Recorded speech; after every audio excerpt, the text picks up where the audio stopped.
अस्सलामु अलैकुम वरहमतुल्लाहि वबरकातुहू। हम बिस्मिल्लाहिर्रहमानिर्रहीम। अज़ीज़ तलबा, तालीमुल इस्लाम के सबक में आज हम वज़ू करने के तरीके से पढ़ेंगे। सवाल, वज़ू किस तरह करना चाहिए? जवाब, हम हमेशा से अल्हम्दुलिल्लाह मुसलमान हैं और वज़ू करते आए हैं। वज़ू का तरीका तो सबको ही आता है, बस उसके लिखने में एक ख़ास तरतीब का ख्याल रखना चाहिए। एक साफ़ बर्तन लें पाक, और उसमें पाक पानी लें और पाक साफ़ ऊंची जगह पर बैठकर, अगर मुनासिब हो किबला की तरफ मुँह करना तो किबला की तरफ मुँह कर लिया जाए तो ये बहुत अच्छा है, और अगर इसका मौका ना मिले तो फिर भी इसमें कोई हर्ज नहीं। सबसे पहले बिस्मिल्लाहिर्रहमानिर्रहीम पढ़ना चाहिए और उसके बाद 3 मरतबा गिट्टों तक दोनों हाथ धोने चाहिए। फिर 3 मरतबा कुली करनी चाहिए।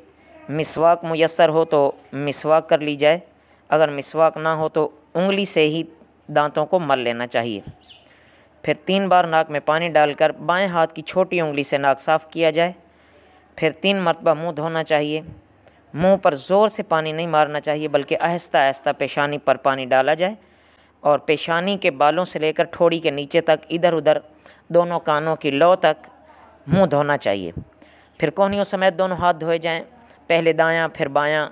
फिर हाथ पानी से तर करके सर का मसा करना चाहिए। चौथाई सर का मसा करना तो फ़र्ज़ में आता है, और इसके अलावा पूरे सर का मसा करना ये सुन्नत में है। फिर कानों का मसा करे और गर्दन का भी मसा सिर्फ गर्दन की तरफ से किया जाए। मसा सिर्फ 1 मरतबा करना, और फिर 3 मरतबा दोनों पाँव टखने समेत धोने चाहिए। पहले दायां फिर बायां, तरतीब का इस तरह ख्याल रखना चाहिए। उसके बाद नमाज़ पढ़ने का तरीका है कि नमाज़ पढ़ने का क्या तरीका है। नमाज के फ़राइज़ तो आगे जब आते हैं तो वहाँ याद हो जाएंगे। जो इसका मेन तरीका है वो हम सबको ही आता है कि सबसे पहले वज़ू करके पाक साफ़ कपड़े पहनकर पाक जगह पर किबले की तरफ मुँह करके खड़ा होना चाहिए। नमाज की नीयत दिल में ही कर लेनी चाहिए, अगर ज़बान से भी अदा कर ली जाए तो दुरुस्त है। और अल्लाहु अकबर कहकर हाथों को बांध लेना चाहिए। दायां हाथ ऊपर और बायां हाथ उसके नीचे रहे। नाफ के थोड़ा नीचे तकरीबन करीब हाथों को बांधना चाहिए। नमाज में इधर उधर नहीं देखे, बस अदब के साथ अल्लाह रब्बुल इज़्ज़त की तरफ ध्यान करते हुए खड़ा होना चाहिए। हाथ बांध कर सबसे पहले सुब्हानक अल्लाहुम्मा व बिहम्दिका व तबारक अस्मुका व तआला जद्दुका व ला इलाहा गैरुक पढ़े। इसको सना कहते हैं। ये नमाज में पहले ये सारी बहस गुजर चुकी है। फिर तअव्वुज़ यानी अऊज़ु बिल्लाहि मिनश शैतानिर रजीम पढ़े, और उसके बाद तस्मिया बिस्मिल्लाहिर्रहमानिर्रहीम पढ़कर सूरह फातिहा पढ़े, अल्हम्दुलिल्लाहि रब्बिल आलमीन। फिर आखिर में आहिस्ता से आमीन कहे।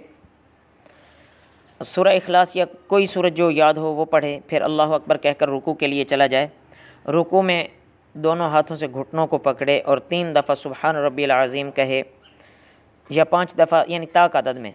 फिर तस्मीअ यानी समी अल्लाहु लिमन हमीदा कहते हुए खड़ा हो जाए और तहमीद रब्बना लकल हम्द पढ़े। फिर तकबीर अल्लाहु अकबर कहते हुए सजदे में चला जाए।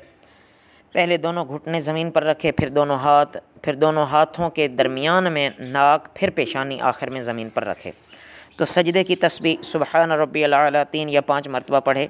फिर तकबीर कहते हुए उठे, अल्लाहु अकबर कहे, सीधा बैठ जाए। फिर तकबीर कहकर अल्लाहु अकबर दूसरे सजदे में चला जाए। फिर तकबीर कहते हुए खड़े हो जाए। उठते वक्त ज़मीन पर हाथों को कोशिश करे कि ना टेके। तो सजदों तक 1 रकत मुकम्मल हो गई। तो अब दूसरी रकत शुरू जब करता है तो बिस्मिल्लाहिर्रहमानिर्रहीम पढ़कर अल्हम्दुलिल्लाहि रब्बिल आलमीन मुकम्मल पढ़े, और कोई सूरत मिलाए। फिर उसी तरह रकू, फिर कौमा, फिर दोनों सजदों से उठकर बैठे और तशहुद पढ़े, अत्तहियातु लिल्लाहि वाला। ये मुकम्मल पढ़ ले। अगर 2 रकतें हैं तो फिर दुरूद शरीफ पढ़े, फिर दुआ पढ़े और सलाम फेर दे। और 4 हों तो वो तरतीब इसी तरह तीसरी में शुरू हो जाएगी, फिर चौथी में।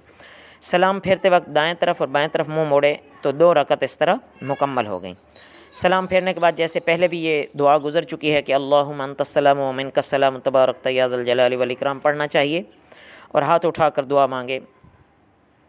दुआ में ये ख्याल रखे कि हाथ बहुत ज़्यादा नहीं उठाने चाहिए, कंधों से ऊंचे ना करे, दुआ से फारिग होकर दोनों हाथ मुंह पर फेर ले। सवाल, दोनों सजदों के दरमियान में और तशहुद पढ़ने की हालत में किस तरह बैठना चाहिए? दायां पाँव खड़ा रखे और उसकी उंगलियां किबले की तरफ रहें, बायां पाँव बिछा कर उस पर बैठ जाए। बैठने की हालत में दोनों हाथ घुटने पर रखे, घुटने से नीचे अलबत्ता ना जाएं हाथ। सवाल, इमाम और मुनफरिद और मुक्तदी की नमाज़ों में कुछ फ़र्क होता है या नहीं?